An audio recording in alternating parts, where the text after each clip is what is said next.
कुत्सितवाद, वाचो वेगम, वाणी के वेग को शासन में लीजिए, और मनशाह, मनोवेगम, मन का वेग आता है।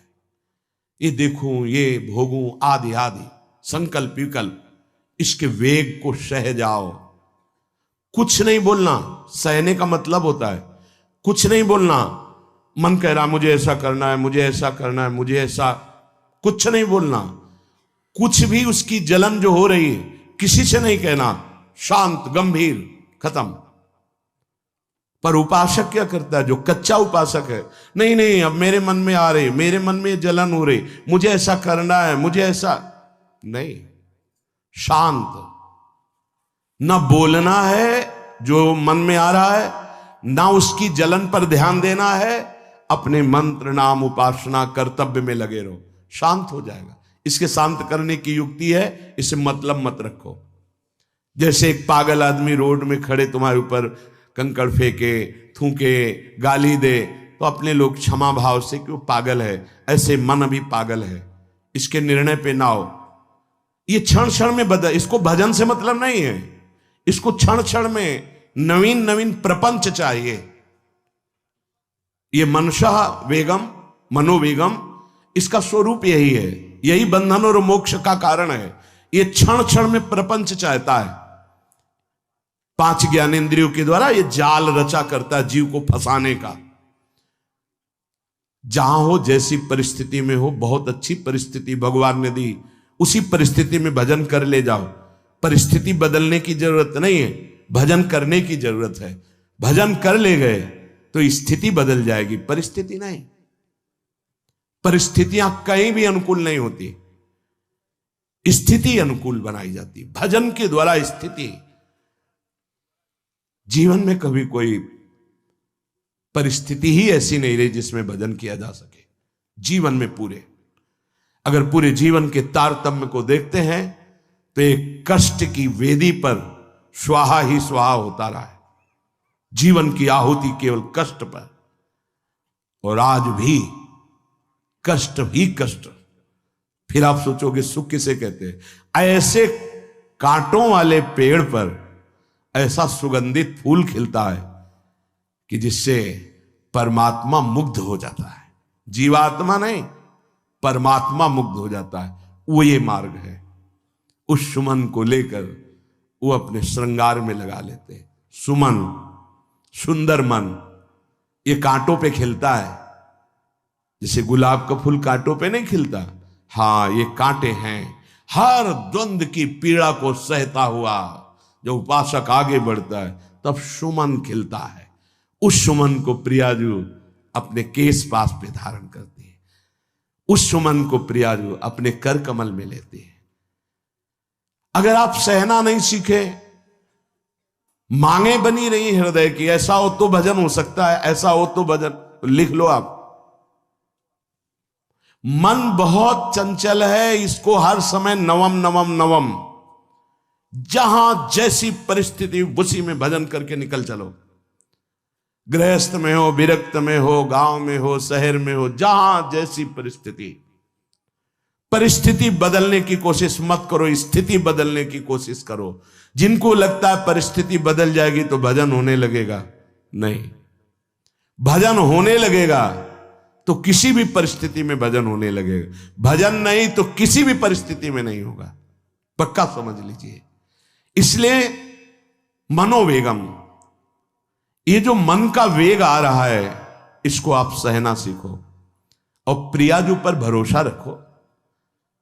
उनको जैसी परिस्थिति देनी होगी दे देंगी ना, भरोसा रखो। अगर मांग मुख से निकाल दी तो अधूरापन साबित हो जाएगा कि हमको ये खाना पीना, ये हमको पहनना, ये ऐसी परिस्थिति, ये ऐसी छोड़ दो। जोई जोई प्यारो करे सोई मोई भावे। शांत हो जाओ, मन के वेग को सह जाओ। क्रोध वेगम, महाप्रभु कह रहे कुत्सितवाद विकार ही। समस्त विकारों में प्रधान विकार होता है काम। काम से ही क्रोध का प्रादुर्भाव होता है।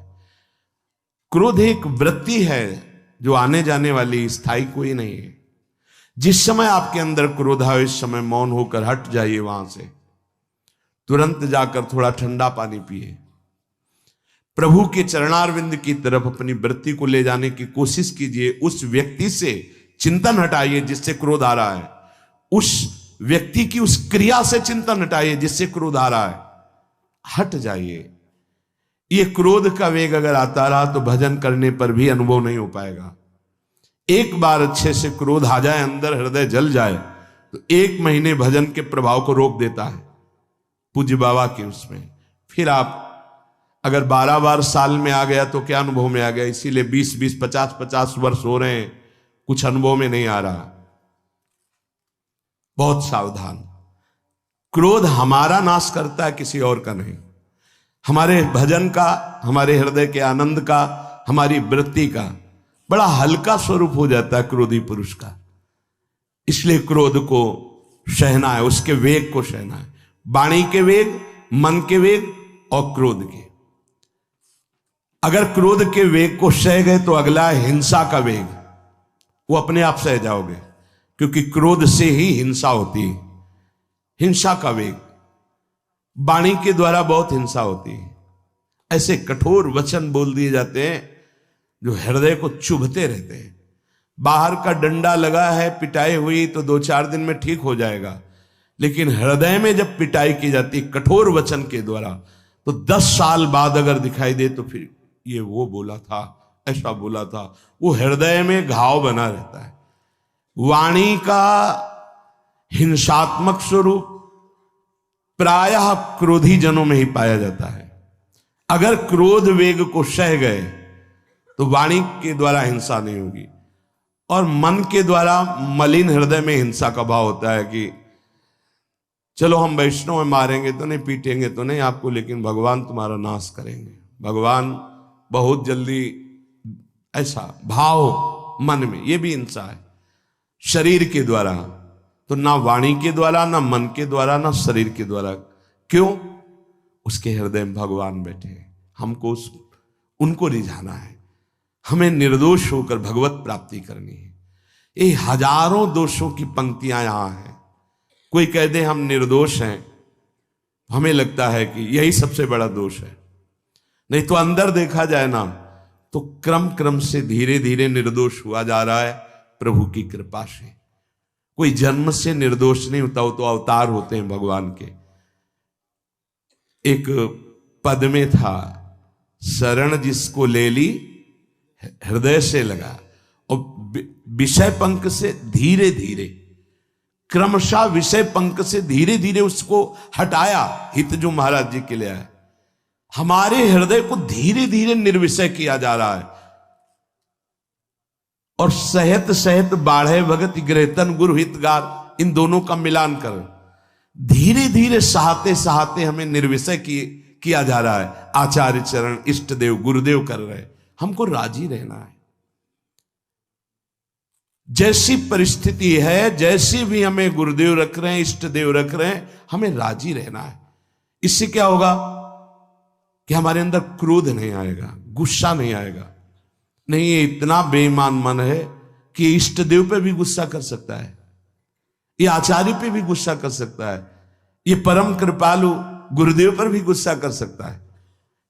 क्रोध वेग सह गए तो वाणी और मन और शरीर के द्वारा जो हिंसा का वेग है उससे बच जाएंगे। फिर कह रहे हैं उदर वेगम, उदर वेग भूख। आप लोगों को तो हमें लगता है कि इस वेग को सहना ही नहीं पड़ता। ये जो विरक्त गंगा किनारे घूमने वाले हैं, इनको ज्यादा इस वेग को सहना पड़ता था, क्योंकि प्रायः कभी ऐसे शाम के समय पहुंचना होता, जब आप गंगा किनारे नहीं रुक सकते तो आश्रम, अब वहां पूछ लिया तो पूछ लिया, नहीं पूछ लिया तो राधे श्याम पढ़े। अगर कोई मंदिर मिल गया तो हम आश्रम आदि कोई खोजना ही नहीं, गांव में तो जाना ही नहीं है, क्योंकि नवीन अवस्था में कभी गांव में भिक्षा भी नहीं मांगी, आकाश वृत्ति का ही आश्रय लिया जो शास्त्र सम्मत। गांव में कभी पूरे जीवन में किसी गांव में किसी एक रात्रि किसी घर में कभी शयन नहीं। गांव के किनारे मंदिर मिला या कोई आश्रम संत जनों का, वहां भूख के वेग को जो सह जाए तो भजन में बहुत रुचि हो जाती, क्योंकि भजन से चित्त हटेगा तो भूख व्याकुल करेगी, और उसकी व्याकुलता से बचना है तो भजन में लगना पड़ेगा। और आपको सच्ची कहते हैं कि कई कई दिन भोजन न मिलने पर भी शरीर में गंगा जल के कारण कभी कमी महसूस नहीं हुई। जो दूध में पावर है उससे अधिक सामग्री गंगा जल में है। अब वो बहुत से ऐसे नगरों के समीप से गंगा मैया निकली जहां से बड़ी बड़ी फैक्ट्रियों का, तो नहीं, बहुत सुंदर गंगा जल, वो तो सुंदर है ही, था, है, रहेगा। अपने लोग बड़े बड़े ऐसे नाले ऐसे जिससे वो भाव तो है पर वस्तु तत्व तो है, पर जो दृश्य है वो अब गड़बड़ हो रहा है। ऐसे यही बड़ा नाला गिर रहा है सामने जाके, अब वहां ऐसे रज लेके ऐसे लगाओ तो दुर्गंध युक्त निकलेगी, क्योंकि वो ऐसे देखो तो ऐसे पदार्थ बहते नजर आ रहे कि अब ये दुर्भाग्य ही है समय का कि परम पावन गंगा यमुना जैसी नदियां जहां स्नान आचमन और भरपेट जल पीकर परम पवित्र और भगवदानंद में डूबा जाता था, वो भी सौभाग्य छीन रहा है।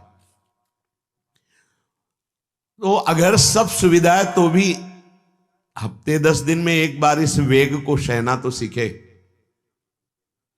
कस के भूख लगे और आज नहीं पाएंगे। एक दिन किसी व्रत का अनुष्ठान करने के लिए हम नहीं कह रहे, लेकिन इस वेग का आनंद तो लीजिए ना कभी। एक टाइम का छोड़ दीजिए, एक दिन केवल हफ्ते में सुबह थोड़ा ले लिया, बस अगले सुबह लेंगे थोड़ा, तो आपकी दिनचर्या नहीं बाधित होगी। आपको तो मिल रहा है ना, मिल ही नहीं रहा था। जो उदर वेग है, भूख में भजन का एक तार जुड़ता है, ये देखा है। क्योंकि ना तो नींद आएगी और ना कहीं और कोई प्रपंच की गुंजाइश है, क्योंकि उदर वेग जब भूख से व्याकुल जी होता है तो बचने के लिए एक ही उपाय है, केवल भगवत चिंतन। हटो उसके चिंतन से। ये पूर्व के संतों ने बहुत कष्ट पूर्वक भजन करके जो लाभ प्राप्त किया है वो आप लोगों को सहज में मिल। कभी कभी अपने को इससे परिपक्व करना चाहिए। जैसे शास्त्रीय पद्धति में महीना में 2 तो व्रत है ही हैं, 15 दिन में एक एकादशी, 15 दिन में एक एकादशी। वो इसीलिए रखा गया है सार्वजनिक रूप से कि वो संयम को ना कर पाए तो 15 दिन में एक दिन संयम पूर्वक पवित्र भजन। अपने लोग जानबूझकर हफ्ते में एक टाइम छोड़ दें या एक दिन कभी ऐसे, तो उदर वेग को सहते हुए भजन। उदर वेग देख लो, उदर वेग को सहने के लिए तो अगला जो बात कह रहे हैं वो अपने आप सह जाओगे। जैसे क्रोध वेग को सह गए तो हिंसा वेग पर आप शासन कर लेंगे, ऐसे उदर वेग को सह गए तो उपस्थ वेग को सह जाएंगे।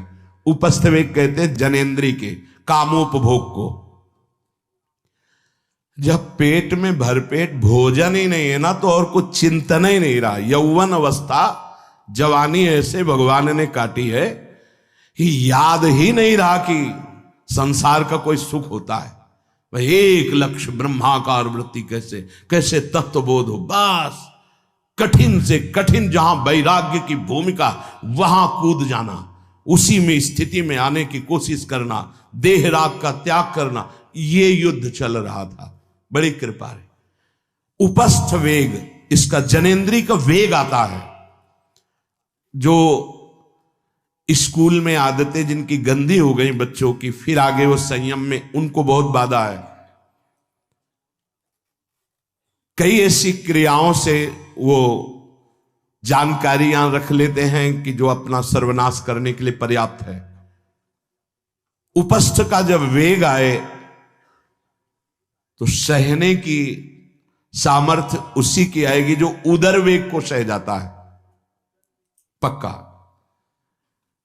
किसी उपासक को देखा बहुत शरीर कृश हो रहा है, तो पूछा क्यों, भोजन क्यों नहीं करते, आप ऐसे कैसे हो रहे, पहले तो आप ऐसे नहीं थे, आप तो पहले बहुत स्वस्थ थे, फिर क्यों, कहा ऐसे ही।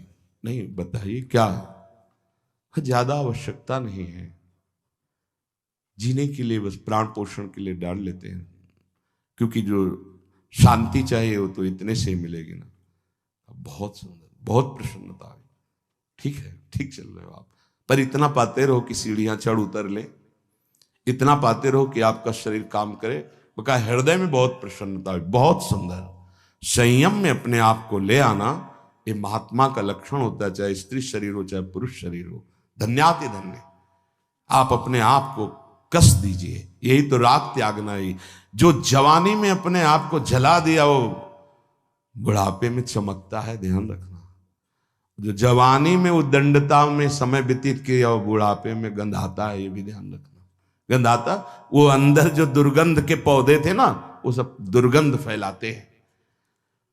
पूज्य श्री पंडित गया प्रसाद जी महाराज जी ने कहा, गृहस्थी में होते हुए भी 40 और 45 के बीच में काम विजयी हो जाना चाहिए, नहीं तो जीवन बिल्कुल बर्बाद हो जाएगा। जो कुछ गृहस्थ धर्म की सेवा है 40-45 के बीच तक हो जाए, मतलब 20 से 25 से ब्याह हुआ आपका, 40-45 तक लड़का बच्चा, इसके बाद अखंड ब्रह्मचर्य धारण कर लो।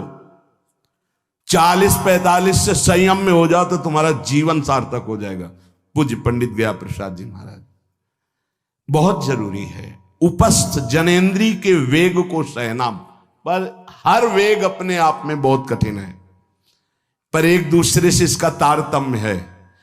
यदि उदर वेग रसेंद्री को आप शासन में ले लिए तो जनेन्द्री को आप शासन में ले लेंगे, और अगर रसेंद्री को शासन में ले लिया तो जनेन्द्री को शासन में ले सके असंभव, पक्का। और जनेन्द्री रसेंद्री के सब खिलवाड़ चल रहे, तो परमार्थ और भगवत प्रेम प्राप्ति, ये तो सब अभ्यास जिनका भगवदाकार हो गया है, वो विषयान ग्रहणंत मुंचंत हुआ।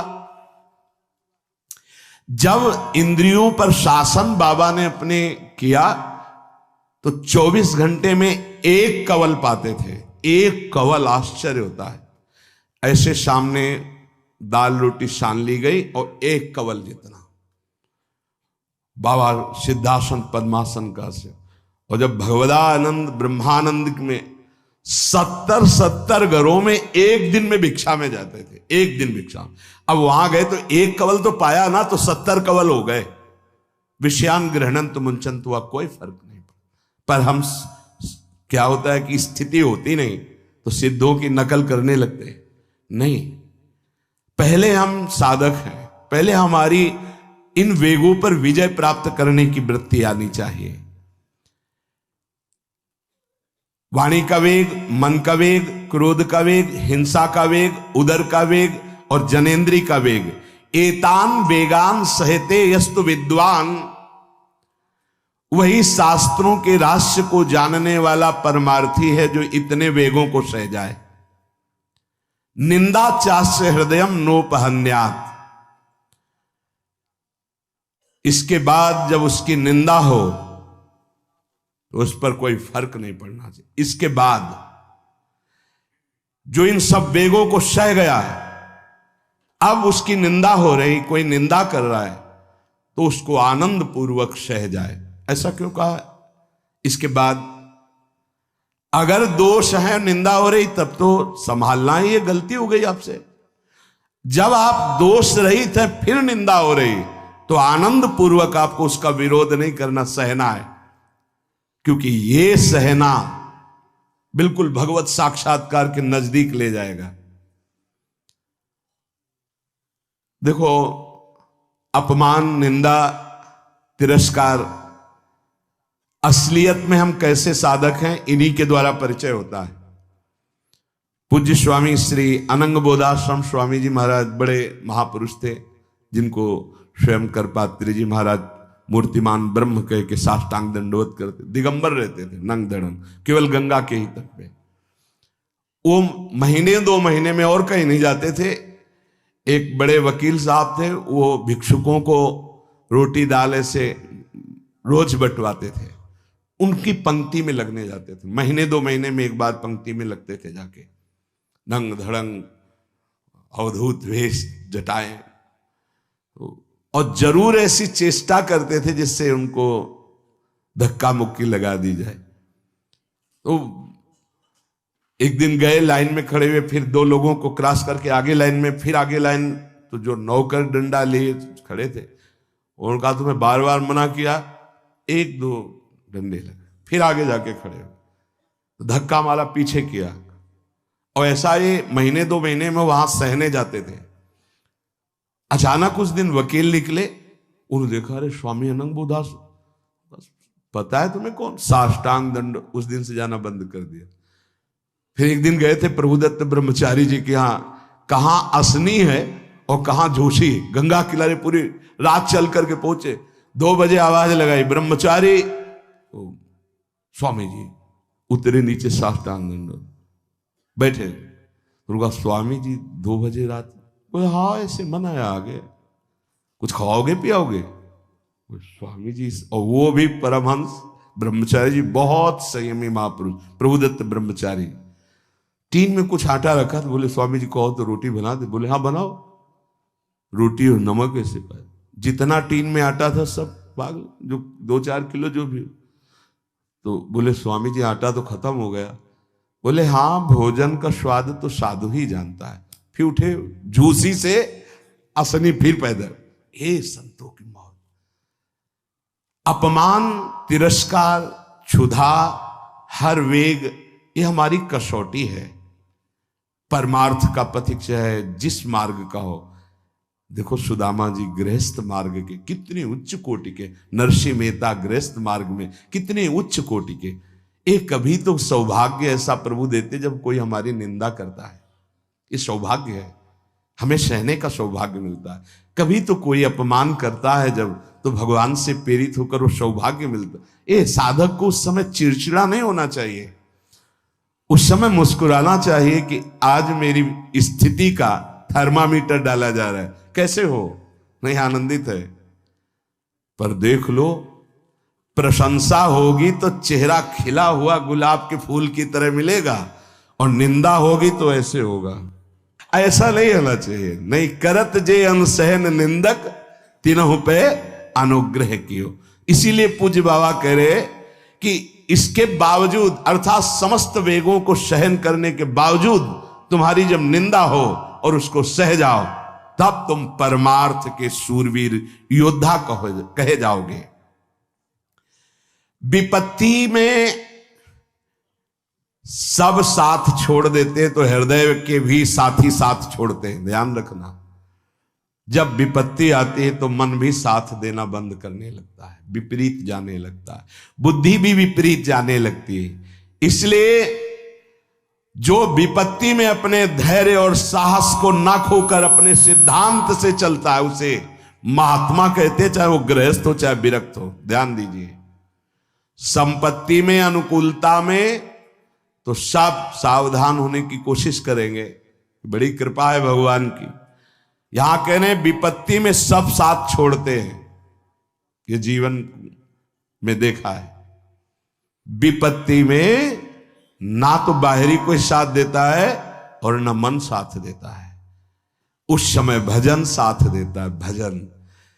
विपत्ति में हृदय को जो दृढ़ रखे, धैर्यवान और साहस बिल्कुल ना गिरने पावे, आगे बढ़ो, नाम जब तुम्हारा भजन वैसे ही चलना चाहिए, तब समझना चाहिए कि हमारी साधना परिपक्व। विपत्ति में कोई साथी नहीं होता, देखा गया है, कोई साथी नहीं। मन भी धोखा दे देता है, मन भी, अपना मन भी साथी नहीं, उस समय केवल भजन साथी होता है। तभी विपत्ति को कुंती जी ने मांगा, क्योंकि उस समय एक ही साथी होता है, हरि बस। संपत्ति में तो बहुत साथी मिल जाएंगे, अब तो साथी ही साथी हैं, जिधर देखो उधर साथी हैं। और उस समय तो जिधर देखो उधर केवल हरि है, दूसरा कोई है नहीं। ये बड़ा सुख मिलता है जब तिरस्कार और विपत्ति एक साथ होती है, तो सीधे प्रभु से फोन में बात होती, सीधे प्रभु होते हैं कि आपके सिवा को। इसीलिए बहुत प्रवीण है कुंती माता, इसीलिए कहा कि मुझे विपत्ति दीजिए जो हर कदम में आपका स्मरण कराती है। अच्छा, प्रभु जब कृपा करते हैं तो ऐसी विपत्ति देते हैं कि अंतिम श्वास तक वो बनी ही रहती है, अंतिम श्वास तक बनी रहती है।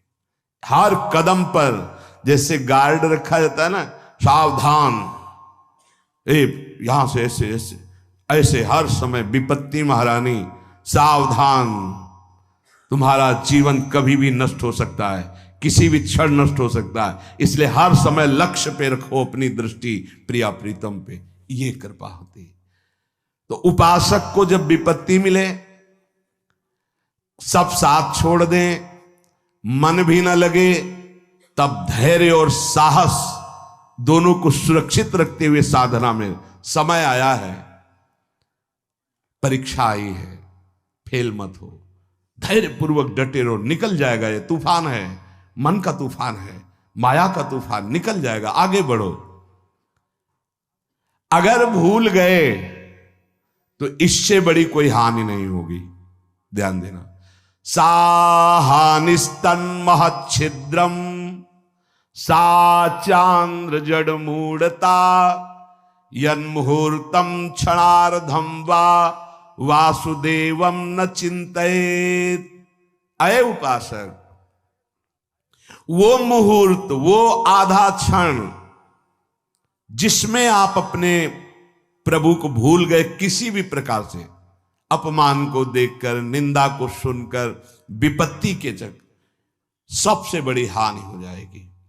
आधे क्षण के लिए भी प्रभु को नहीं भूलना सबसे बड़ी त्रुटि, अंधापन, जड़ता, मूर्खता होगी कि उपासक निंदा सुनकर, अपमान की परिस्थिति में या विपत्ति में अपने प्रभु को भूल जाए। नहीं, एक क्षण के लिए भी नहीं, ना संपत्ति में भूलेंगे और ना विपत्ति में भूलेंगे। जो उपासक है वो ममता शून्य होता है, इसलिए उसका भजन नहीं रुक सकता। न शरीर पे ममता है, न किसी संबंधी पे ममता है, तो विपत्ति किस पे आएगी? इन शरीरों पर ही तो आती है। विपत्ति किस पे आएगी? संबंधों पर ही तो आएगी। तो उसका भजन क्यों नहीं रुकता? क्योंकि ममता शून्य है।